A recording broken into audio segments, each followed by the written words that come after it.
love, and blessings, beautiful soul.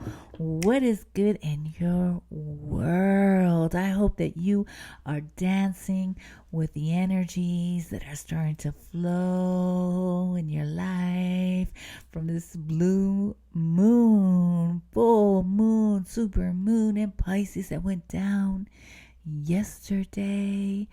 Let me tell you, I got you, because you know what you know what I got going on in this video? I'm gonna offer you words of love and wisdom and guidance to support you in these next couple weeks. Because you know what? That lunation happened last night. I'm recording the video the day after. And it's after, in the next few weeks, in the next couple months, is when the stuff gets real. It's when it gets real. It's like coming up to it, we can feel the energies and the lunation. Grandmother Moon is her full, as bright as self. And then it's afterwards that we start feeling and seeing the release and the shedding, the closing of cycles in order to welcome new cycles. So I'm going to pull one tarot card and one oracle card for each sign. This video is dedicated to my Leos, my Sagittarius, and my Aries friends. I'm using the Smith Rider-Waite. I'm going to use the Moonology deck. Like I said, this is to support you, love you, guide you, inspire you in these next few weeks. Okay? Do you feel me? Are you with me so far? I want you to take what flows and leave what doesn't. If it's not for you, it's not for you. Okay? You can do your sun, moon, or rising sign. You can do what you do, all three, and put it all together. I was shuffling these cards earlier, so I prepared them earlier before the video. And let me just shuffle this a little bit more. Same thing with the Moonology deck. One tarot, one oracle, okay? So as I'm shuffling, I invite you to tune into your breath, tune into your body. There's nowhere else that you need to be than right here in this moment. You and me right here together, okay? So let me get a sip of my water. Normally I have some cafecito, but I'm doing water right now.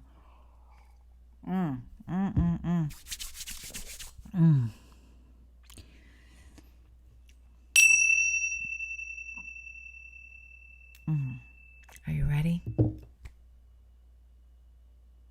Let us begin. Leo, we're going to start with you. We're going to start with you, Leo.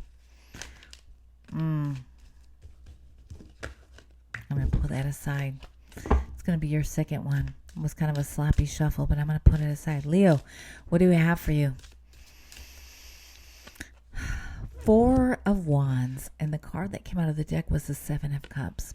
Four of Wands. What I feel from you is this is a time to tap into your imagination, yes, but the thing is this, it's like Spirit's asking you to get a little more concrete, to actually make a decision. And it's not this kind of like life-altering big like decision that we see with the Two of Swords, like that sort of initiation energy, but rather is that you have so many ideas. You have so many things that you want to bring into this lifetime. There's so many things that are going on. And it's almost as if you have a lot of squirrel moments, like squirrel, here, do this, do that, right? And it's almost as if it's like, it's such a diluted focus in so many ways.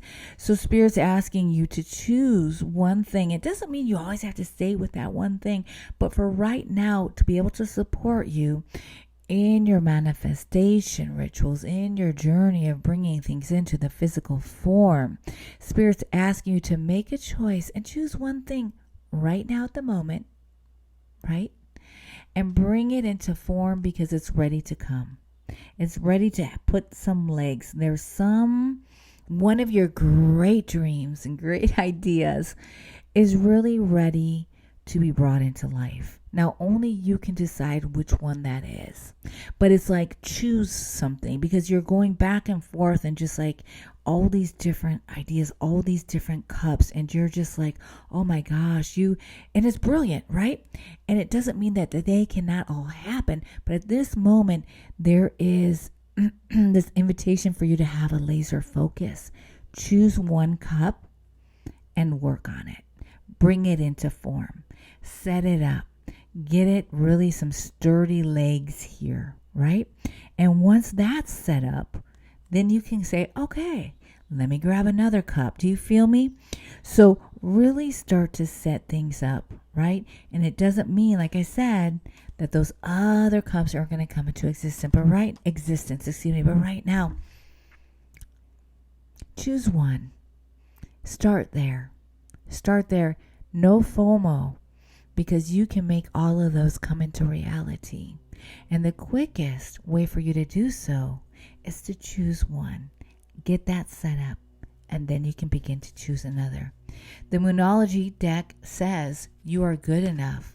Full moon in Virgo. So you are good enough. You don't have to prove to anybody. You don't have to, and I feel like this is the thing as well. I think part of you is like, if I just choose one, that means I won't be successful and have all these other ideas come into action, come to manifest, so to speak. And know that you're good enough to do it all. But you are also good enough, like you're good enough to have it all. And in order to have it all, you got to choose one thing right now and start working on that. Get that foundation. That's the word I've been looking for. But know that you're good enough. You are good enough, right? And it's in the cards for you to be able to have all of those things.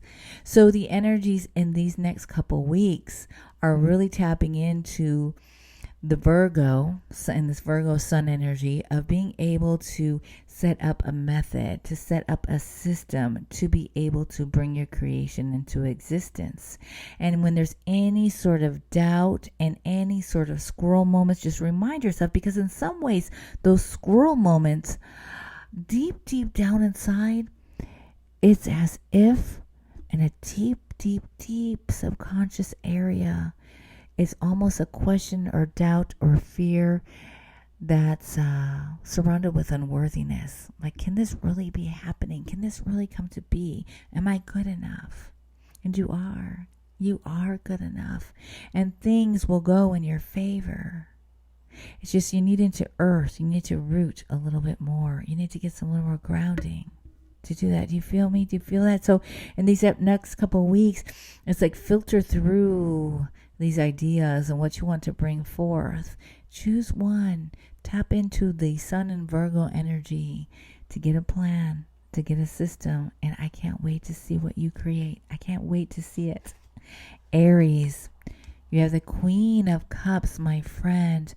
Ooh, you are laying a lot out to the sea, so to speak. This is a time where you're offering so much of your past pain and sorrow, and it's almost as if you've gotten to this point where you have like 0 F's to give. Do you feel me? You have 0 F's to give. And it's this almost, you're at this point where you're like, I'm ready to go deeper. I'm ready to evolve more. There's so much that has been in your heart, hurting your heart in the past. And it's almost, that's the ashes here. And you're offering them up to the sea. You are ready to evolve in a way that you can decipher between the past and the present, the past, present, and future. The past pains are no longer having an influence on you. You're able to take some moments to really filter out what you start to feel and alchemize that into some energy, right? Before, you were very reactionary, and you tend to do that, right? With that Mars energy, right? That Emperor Mars energy. But in these next couple weeks, I invite you to pay close attention to the emotions that need to be released and offered up to the sea. Things of the past that no longer serve you. That's what I feel for you, Aries. So journal. Actually take a cup of water and speak into the water. Speak the emotions and the feels and the experiences that you're ready to release. And light a candle as you do so, and then go out into your yard, another place of earth, and lay some tobacco down and pour the water out. You're pouring out the emotions that no longer serve you and offer them up to spirit.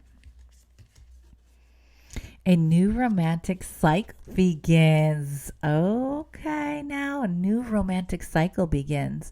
Very interesting. So, if you're single and ready to mingle, this is the preparation. This is the prep work for that new cycle to begin. If you're already partnered, it might be interesting that this signifies a new level of commitment, of connection that you feel with your partner, your significant other. And so, because we can go through so many ebb and phases, right, in our relationships. And sometimes it's almost like we need a fresh start with one another. We need to almost reinvent our relationships and deepen our connections. But there is a new romantic cycle in the works, whether you're single or already committed, right? There's a new way of expressing love. And by laying out, and so if you're committed, right, maybe in the past of your relationship, there were harmful things that happened, and you're laying those to rest. This way, you can start anew. So emotions and love. Oh. Sagittarius. I hope that was a service to you, Aries. Sagittarius, you have the Page of Wands. You have the Page of Wands. Oh, my dear friend.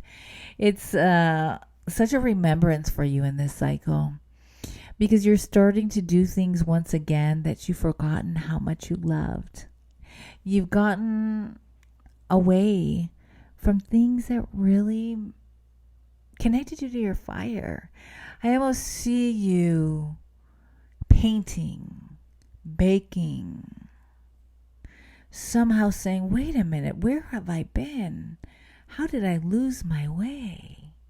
There's this rekindling of the fire within you in this season that you're like, wait a minute, I'm Sagittarius. Wait just a minute, please.